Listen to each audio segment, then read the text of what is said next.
Assalamualaikum warahmatullahi wabarakatuh. Perkenalkan, nama saya Razaki Putu Akbar dari kelompok 5, ingin memberikan penjelasan terkait proyek yang telah kami buat untuk memenuhi tugas akhir mata kuliah Machine Learning. Berikut adalah import library yang kami gunakan dalam proyek ini untuk analisis data dan visualisasi dengan menggunakan berbagai pustaka seperti Pandas, NumPy, Seaboard, Matplotlib, dan lain-lain. Setelah kita mengimport library, kita menyiapkan datasetnya terlebih dahulu. Ada 3 dataset di sini, yaitu tourismrating.csv, tourismwithid.csv, user.csv. Dataset ini berbeda-beda, seperti tourist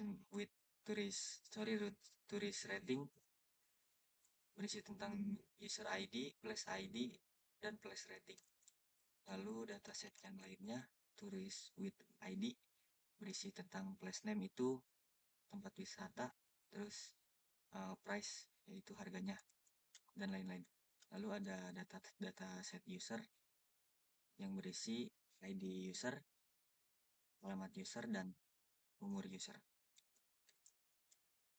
Lanjut, kita menampilkan data teratas, yaitu dengan menggunakan fungsi head place.head, yaitu kita menampilkan data place. Di sini kan place ini yaitu data tourism with id.csv. Artinya kita menampilkan data dari tourism with ID tersebut. Kita menampilkan 2 data, di sini kita tulis 2. Lalu setelah itu kita membuang kolom yang tidak dipakai. Dengan menggunakan fungsi drop, kita membuang data yang ingin kita buang atau tidak dipakai. Di sini yang ingin kita buang yaitu unamed 11 dan unamed 12, yaitu data yang ini. Yang 2 ini. Lalu kita jalankan. Di sini udah terbuang. Habis itu kita ingin merubah data. Jadi kita ingin menampilkan data yang dari Kota Bandung. Kita menuliskan singkat seperti ini. Dan hasilnya seperti ini. Jadi yang dari Kota Bandung saja yang ditampilkan. Sekian sedikit yang bisa saya sampaikan. Selanjutnya akan dijelaskan oleh rekan kelompok saya. Terima kasih.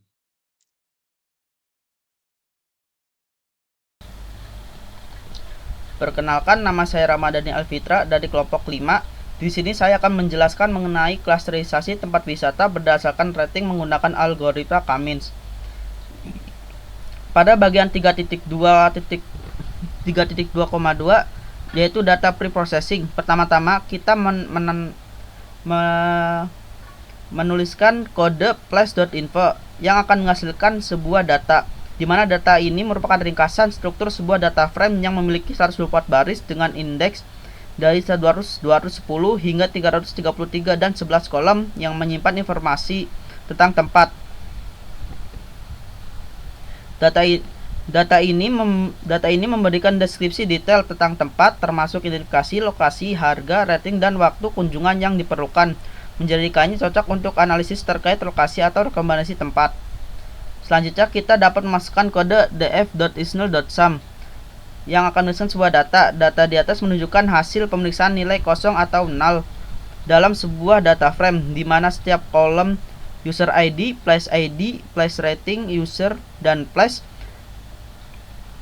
memiliki jumlah nilai kosong sebanyak 0, yang berarti tidak ada data yang hilang di setiap kolom tersebut. Dengan kata lain, semua kolom tersebut terisi sepenuhnya tanpa kekosongan atau nilai null, yang menunjukkan bahwa data dalam data frame tersebut lengkap dan siap digunakan untuk analisis lebih lanjut. Selanjutnya kita dapat memasukkan kode rating.head untuk melihat gambaran data rating. Data ini menunjukkan informasi tentang rating yang diberikan oleh pengguna terhadap berbagai tempat. Setiap baris memiliki entry yang mencakup user ID, place ID, dan place rating. Misalnya pengguna dengan user ID 1 memberikan rating 3 untuk tempat dengan place ID 179, rating 2 untuk tempat dengan place ID 344, dan seterusnya.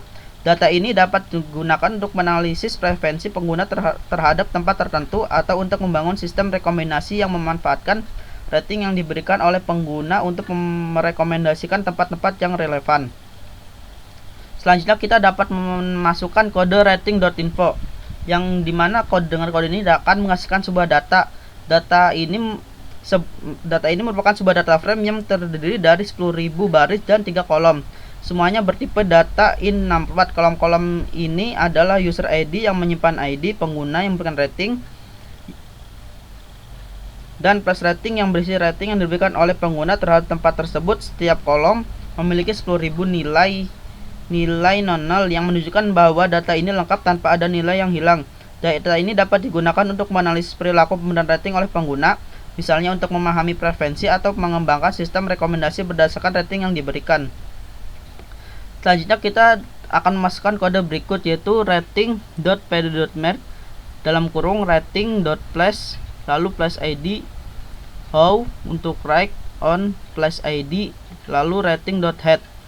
Dengan menggunakan kata ini kita dapat merubah data rating agar hanya berisi rating pada tempat wisata dari Kota Bandung. Data ini akan menghasilkan sebuah data ini merupakan contoh sebagian kecil dari sebuah data frame yang mencatat rating yang diberikan oleh pengguna terhadap tempat tertentu. Misalnya, user ID 9 pernah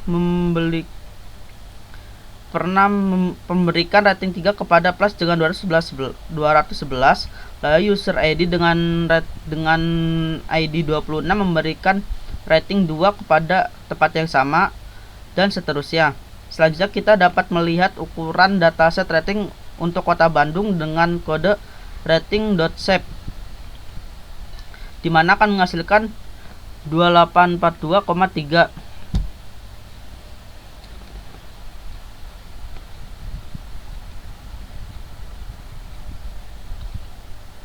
Lalu kita sampai kepada 3.2, yaitu data user. Kita dapat melihat gambaran data user dengan cara user.head. Data ini berisi data kepala pengguna dengan ID 1, dia bertempat tinggal di Semarang, Jawa Tengah dengan umur 20. Lalu ID 2 tinggal di Bekasi, Jawa Barat dengan umur 21. User dengan ID 3 tinggal di Cirebon, Jawa Barat dengan umur 23. User ID 4 dengan lokasi Bekasi, Jawa Barat dengan umur 21. Dan user ID 5 tinggal di Lampung, Sumatera Selatan dengan umur 20. Setiap baris pencatatan data ini bisa digunakan untuk menganalisis demografis seperti memahami distribusi. Dengan data ini kita dapat menggunakannya untuk menganalisis demografi seperti memahami distribusi lokasi atau usia pengguna. Begitu mendata di bawahnya, kita juga dapat menggunakan user.head yang akan menghasilkan data yang sama karena kita menunjukkan data tentang user. Sekian dari saya. Assalamualaikum warahmatullahi wabarakatuh. Saya Akmal Bagus Satrio. Di sini saya ingin menjelaskan data tersebut. Jadi rating place ID, di sini ada rating place ID, value accounts menghitung jumlah kemunculan setiap place ID dalam data rating. Kemudian ada reset index, mengubah hasil value accounts menjadi data frame baru dengan 2 kolom, yaitu indeks berisi place ID dan jumlah kemunculan. Kemudian di sini ada ilog 10, karena di sini kita memilih 10 tempat wisata dengan jumlah rating terbanyak. Kemudian ada kolom place ID dan jumlah rating, mengubah data kolom menjadi place ID dan jumlah rating untuk memberikan konteks yang lebih jelas. Terus kemudian di sini ada PD margin, menggabungkan data frame top 10 dengan data frame place untuk mendapatkan nama tempat wisata place name berdasarkan place ID. Kemudian selanjutnya di sini ada PLT figure fixed size 8,5. Di sini mengatur ukuran grafik menjadi lebar 8 dan tinggi 5. Sedangkan SNS bar plot membuat grafik batang horizontal menggunakan data top 10. X sama dengan jumlah rating, zoom horizontal mempresentasikan jumlah rating. Y place name, sumbu vertikal mempresentasikan nama tempat wisata. Kemudian ada plate plate Viridis memberikan palet warna Viridis untuk tampilan yang menarik. Di situ terus ada PLT title menambahkan judul grafik, jumlah tempat wisata dengan rating terbanyak. Kemudian ada PLT X label dan PLT Y label, menambahkan label untuk sumbu horizontal, jumlah rating dan sumbu vertikal. Dan untuk PLT show ini menampilkan grafik. Ini grafiknya. Kemudian yang selanjutnya di sini ada SNS count plot. Fungsi ini digunakan untuk membuat grafik batang berdasarkan jumlah data dalam setiap kategori. Terus ada Y kategori, sumbu vertikal mewakili kategori tempat wisata kategori di dalam data place. Terus kemudian ada data place, data yang digunakan dalam data frame bernama place. Kemudian ada PLT title, mendapatkan judul grafik perbandingan jumlah kategori wisata di Kota Bandung. Kemudian ada PAD20 memberikan jarak antara judul dan grafik agar lebih rapih.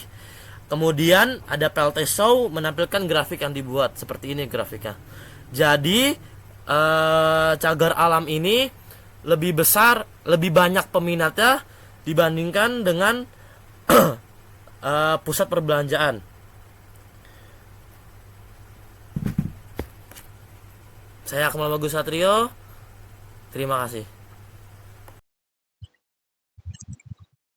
Baik, Assalamualaikum warahmatullahi wabarakatuh. Saya Muhammad Dafa Insani. Izinkan saya untuk menjelaskan proyek akhir machine learning saya dengan dosen pengampu Pak Arif.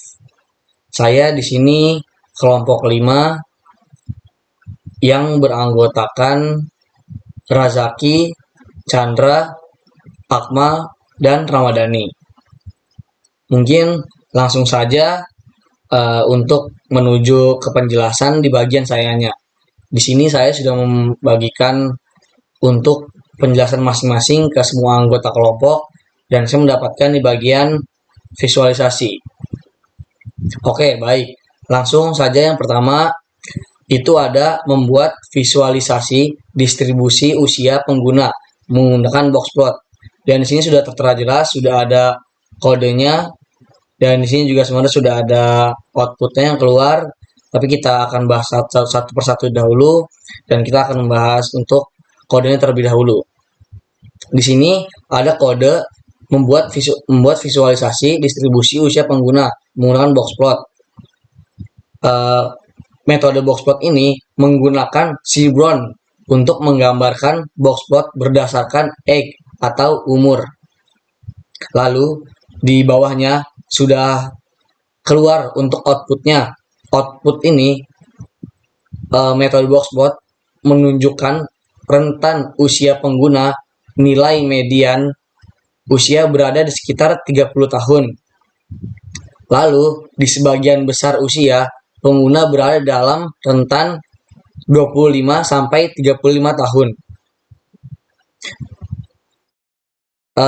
Lalu jadi untuk kesimpulan yang bisa saya ambil di visualisasi distribusi pada kode kali ini ialah data distribusi usia pengguna menunjukkan bahwa mayoritas berada di kelompok usia 25 sampai 35 tahun dengan median usia 30 tahun. Visualisasi distribusi ini membantu memahami rentang usia pengguna secara ringkas. Baik, lalu kita akan lanjut kepada kode yang selanjutnya. Di sini ada kode membuat visualisasi distribusi harga masuk tempat wisata. Untuk penjelasan kode ini akan membuat visualisasi distribusi harga tiket masuk tempat wisata di Kota Bandung menggunakan metode boxplot. Kolom yang divisualisasikan adalah price atau harga. Jadi memang untuk kode ini itu sudah dibuat untuk menentukan distribusi harga tiket dan eh, divisualisasikan menjadi price atau harga. Lalu di sini sudah ada gambar atau output yang tersedia atau yang dikeluarkan oleh kode di atas. Dan untuk penjelasan output ini, itu ialah metode box plot menunjukkan mayoritas harga tiket masuk tempat wisata berada dalam rentang harga yang rendah. Ada beberapa outlier yang signifikan dengan harga tiket lebih dari 100.000 hingga 300.000. Median atau output yang sudah dikeluarkan oleh kode ini itu bisa dibilang cukup rendah dibandingkan outlier yang ada. Jadi mungkin yang dimaksud memang output dan harga tiket yang kita bisa ambil di wisata Kota Bandung itu cukup rendah dibanding outlier yang lainnya atau yang ada. Lalu kesimpulan yang saya bisa dapat dari kode kali ini dan output pada bagian yang ini adalah sebagian besar tempat wisata di Kota Bandung memiliki harga tiket yang masuk yang terjangkau. Namun, terdapat beberapa tempat dengan harga yang jauh lebih tinggi, seperti ditunjukkan oleh outlier. Visualisasi ini memudahkan analisis harga tiket masuk wisata di wilayah tersebut. Lalu, kita lanjut ke kode yang ketiga di bagian saya. Kode ini berfungsi untuk memfilter asal kota dari user dan untuk memvisualisasikan asal kota dari user. Lalu untuk penjelasan dari kode ini, kode tersebut memfilter data lokasi atau asal toko dari kolom location pada dataset. Fungsi apply digunakan untuk mengekstrak nama kota pertama sebelum tanda koma dalam setiap data lokasi. Data yang sudah difilter kemudian divisualisasikan menggunakan grafik batang horizontal conplot dari library Seaborn. Lalu di sini sudah ada juga untuk outputnya dari kode yang ini. Bisa kita lihat ini adalah output yang keluar adalah diagram batang. Diagram batang yang memang ada lokasinya dan ada jumlah asal dari kota user. Terus untuk outputnya, penjelasan output adalah grafik ini menunjukkan jumlah pengguna dari berbagai kota berdasarkan data lokasi yang telah difilter. Kota dengan jumlah pengguna terbanyak adalah Bekasi, diikuti beberapa kota lain seperti Surabaya dan Semarang. Kota dengan jumlah pengguna yang lebih sedikit antara lain Nganjuk dan Madura. Lalu kesimpulan yang bisa saya ambil dari kode ketiga ini di bagian saya itu ialah sebagian besar pengguna berasal dari Bekasi, sedangkan beberapa kota lainnya memiliki jumlah pengguna yang lebih sedikit. Mungkin segitu kurang lebih penjelasan untuk kode dan output di bagian saya. Tadi ada visualisasi distribusi usia user menggunakan metode box plot dan library Seaborn, sama seperti di bawahnya juga ada kode ini yang menggunakan metode box plot dan library Seaborn. Lalu di sini juga sama seperti di atas dua tadi menggunakan box plot dan Seaborn. Mungkin segitu aja penjelasan kode-kode dan output dari saya. Mungkin kurang lebihnya mohon maaf bahwa ada omongan-omongan yang mungkin dari saya agak belibet karena mungkin saya juga belum biasa ngomong di seperti ini gitu kan. Ya, semoga kode-kode ini dan output-output ini yang saya bikin bersama kelompok saya bisa bermanfaat dan bisa jadi pembelajaran yang bagus untuk saya dan kelompok saya. Baik, Mungkin segitu aja. Kurang lebihnya mohon maaf. Wassalamualaikum warahmatullahi wabarakatuh. Assalamualaikum warahmatullahi wabarakatuh. Nama saya Pudianto. Saya dari kelompok 5. Di sini saya akan melanjutkan pembahasan mengenai pengelompokan tempat wisata berdasarkan rating menggunakan metode algoritma K-means. Pengelompokan tempat wisata berdasarkan rating menggunakan algoritma K-means merupakan suatu metode analisis data yang bertujuan untuk mengelompokkan tempat wisata berdasarkan penilaian yang diberikan oleh pengunjung. Ini di kode pertama ini adalah contoh-contoh library yang diperlukan untuk menggunakan metode K-means. Yang selanjutnya ini adalah kode untuk mengelompokkan data-data yang diperlukan. Yang pertama ini adalah langkah pertama ini memuat data. Ya, di sini langkah pertama ini bertujuan untuk membaca data dari file CSV yang telah ditaruh di sini. Yang kedua adalah persiapan data. Di sini bertujuan untuk menghitung kata-kata untuk setiap tempat wisata dan menyimpannya dalam variabel place ratings. Yang selanjutnya adalah menentukan jumlah klaster. Di sini kita ingin menentukan jumlah klaster menggunakan metode elbow untuk menentukan jumlah yang optimal. Yang selanjutnya adalah melakukan clustering. Di sini kita membuat model K-means dengan jumlah klaster yang telah ditentukan pada langkah sebelumnya. Yang selanjutnya langkah terakhir yaitu visualisasi hasil. Di sini kita ingin menampilkan hasil clustering dalam bentuk scatter plot.